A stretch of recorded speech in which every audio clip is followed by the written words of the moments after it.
the night, or whatever time it is where you are. In today's video, we are just going to be doing a very relaxing, laid-back video with pure whispering at 100% volume. 100% volume. 100% volume. And if any of you guys are just kind of like, what is 100% volume? Like, what quantifies a video as 100% volume?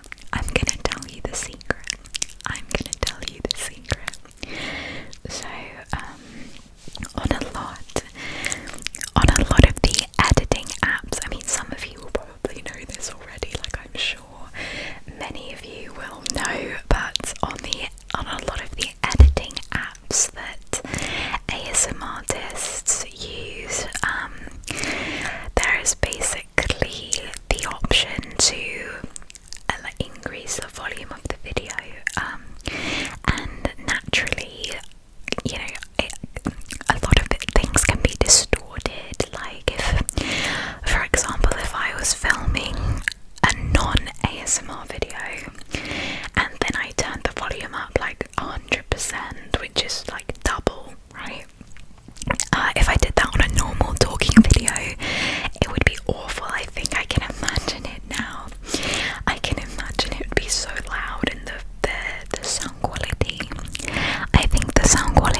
users use.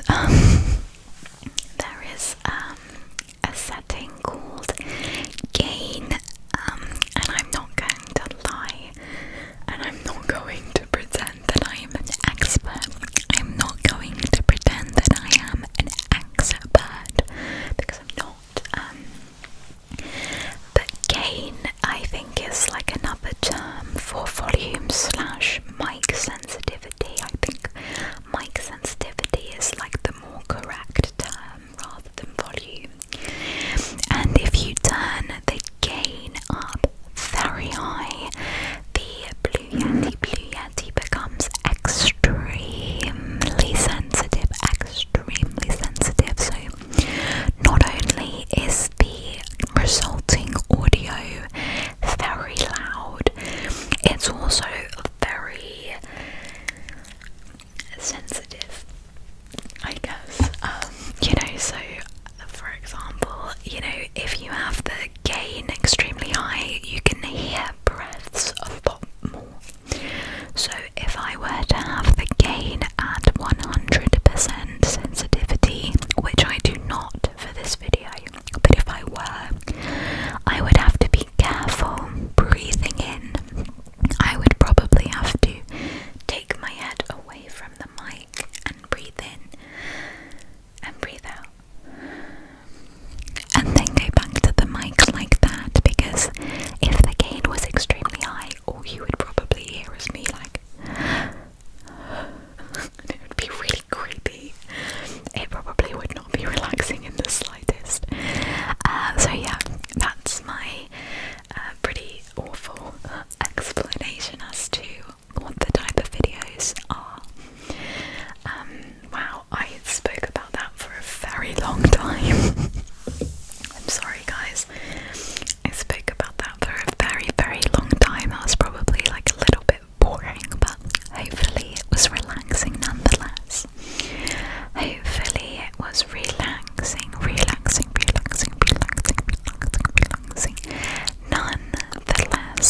Hopefully it was relaxing nonetheless. But yeah,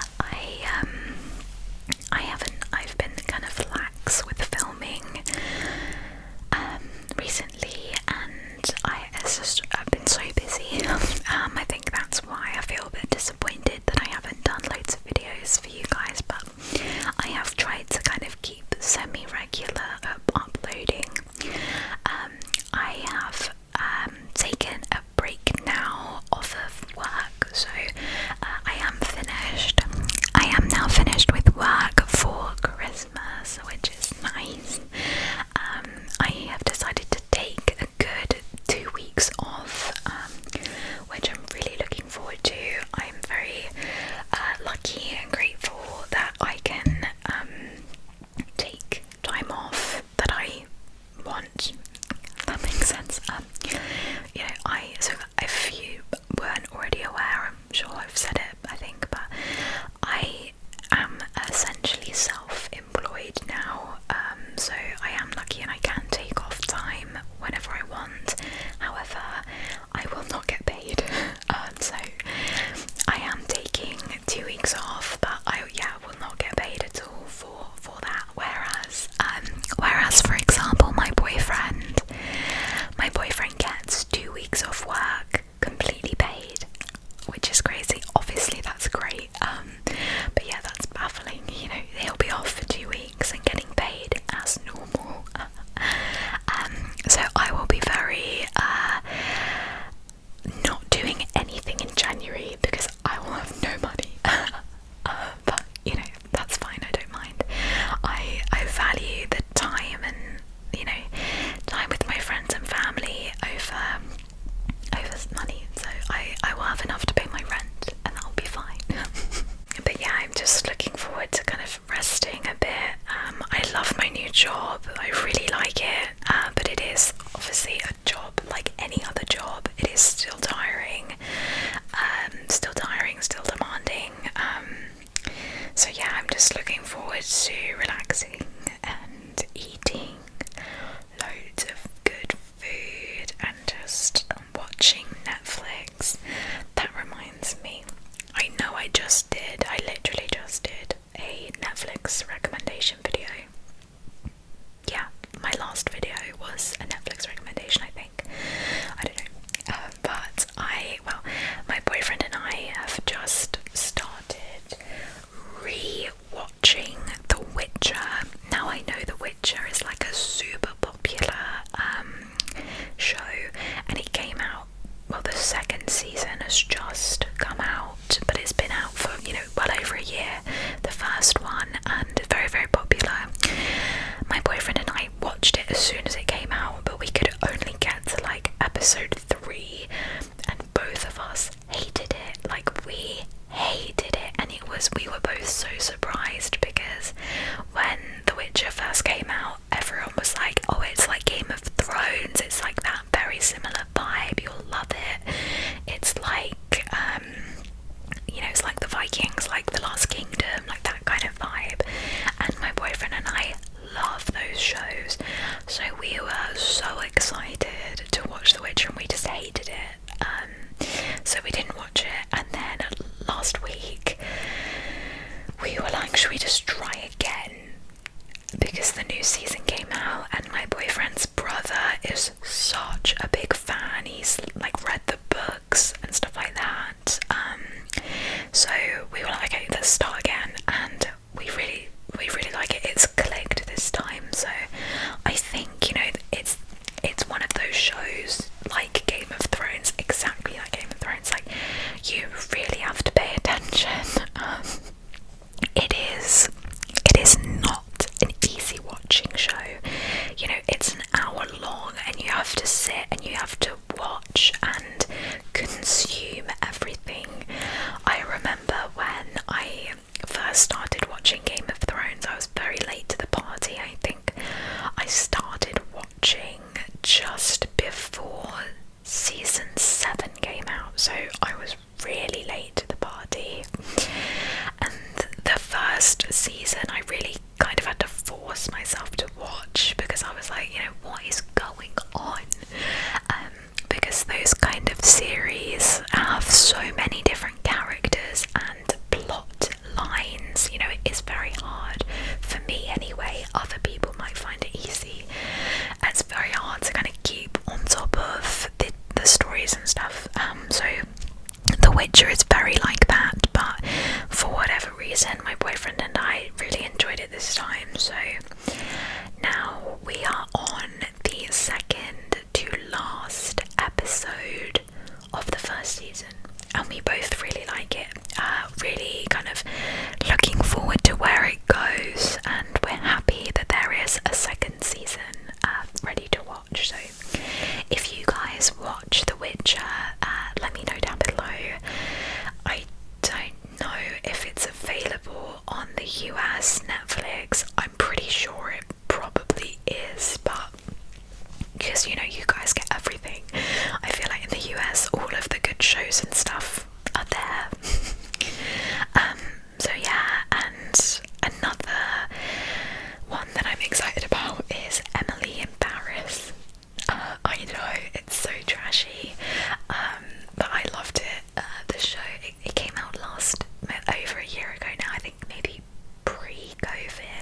guys have Stars Play in the US or if it's Hulu. I'm not 100% sure. One of you guys will let me know how you can watch The Great in the US, if you've even seen it about. And yeah, it's so good. It's got I can't remember his name now. It was literally right on the tip of my tongue.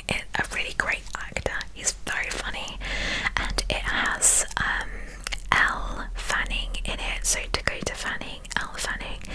I think she's the younger sister, and I love her. I think she's a really, really incredible actress. And it's very good. It's very naughty. So basically, it's very loosely, may I say, very, very loosely based on the life of Catherine the Great, who basically was a Russian empress. So she was basically Queen of Russia, and she ruled in her own right for a very long time.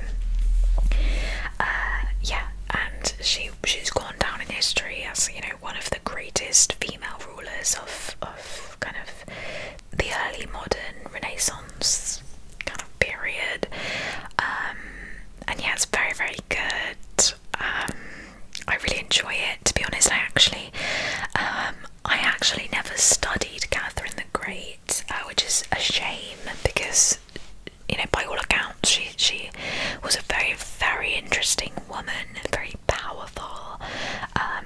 You know, I think any woman who kind of managed to get into a position of power in that time, you know, was very, yeah, it's interesting, especially from a historical perspective.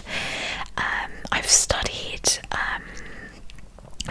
you know, Mary, Queen of Scots, who was the Queen of Scotland, and well, kind of made a play for the throne of England, and then Elizabeth I, who was on the throne of England for a long time, really, really long time. You know, so it is really interesting studying these queens, these women that ruled over countries and by default over men. Very fascinating period of time when you think at that point where there were female rulers, queens, in a time where, you know, women couldn't vote and were seen as secondary citizens, and, you know,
abusive